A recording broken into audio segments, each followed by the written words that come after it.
everyone, this is Sasha bringing you a video tutorial today from BP4U, and today we're going to talk about the filters in Photoshop Elements 11.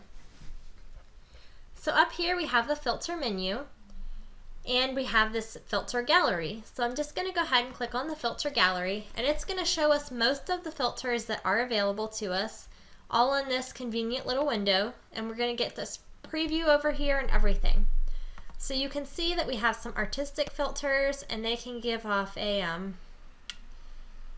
pretty unique look to them. It's taking just a minute to load a preview here. So we have a colored pencil, we have this dry brush, we have some film grain here. And we have all kinds of different options. Now we can go down here and we can click on this brush strokes and we get some more options in addition to the ones that we saw up there. And we have some distorting options. We can make the picture look like it's behind glass. We have some sketch options. If you wanted something like a pencil sketch looking photo, then you might want to go with maybe a charcoal filter or maybe a graphic pen. We have these stylized options, or this stylized option with the glowing edges. And then we have some textures here. We have our grain. We have some tiles, a texturizer. We have quite a few different options here, as you can see. And you can also come over here and you can play with these sliders for a lot of them, and you can get different options even yet. So we have some other filters here that we didn't get to address in the filter gallery. So we have some adjustments, which we can also access from over here. If you haven't watched the adjustment layer or the layers window videos, I would encourage you to do so. We have some blurs.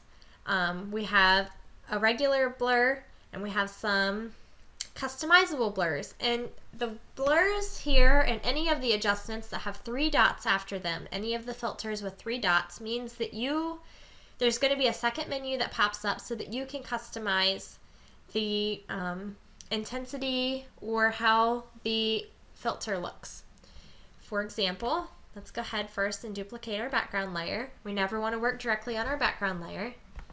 Let's go to Filter, Blur, and then Gaussian Blur, which is a pretty popular one to use. We can just pull this up, and you can see we get to play with this in the menu. We can play with our radius, and we can kind of pick how we want it to look. And we can see our preview of it over here. If I uncheck this, I can see the difference in the before and the after. And if I was happy with how that looked, I could just go ahead and press OK. Next we have some noise. We can add noise or we can reduce the noise. And here we see that all of them have the 3 dots after them except for despeckle, which is one where if I clicked on it, you would not get that pop-up box. It would just kind of do its own thing. I have all these other pixelate options here. For example, we have this color halftone, and we can kind of play with that a little bit.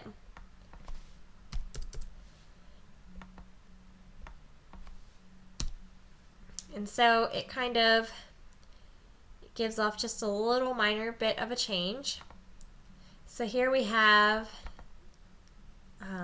render. We have some different kinds of ways to achieve different lighting effects, and we have some lens flare.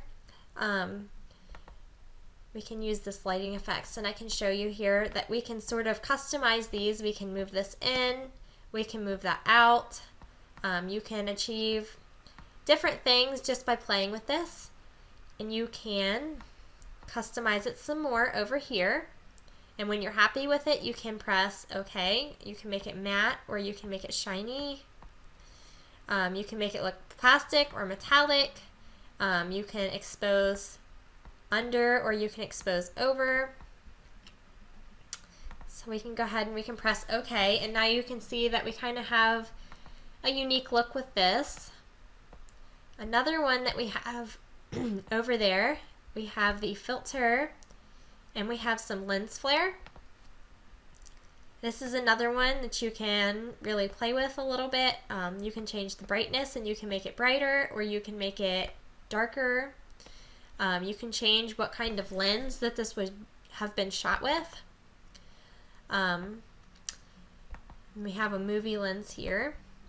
And when you're happy with that, you can press OK, and you can see now that your lens flare is all the way across your photo.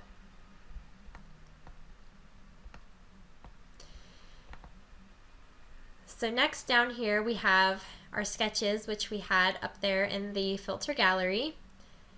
We have some stylize, some texture, and then we have this other menu. So we're going to go ahead here and we're going to run the high pass, which is a popular filter to run.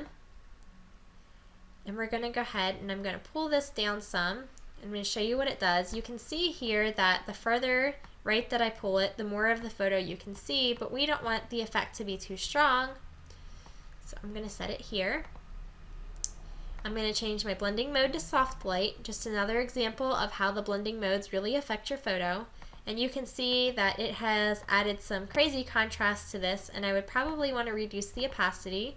Another reason to go ahead and use opacity, another reason why that's important.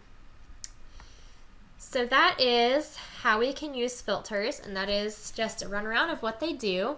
As you get into really playing with them, you can see that you can make all kinds of really fun things happen to your photos with the filters that are in Photoshop Elements. So thank you so much for watching this video tutorial. Happy editing!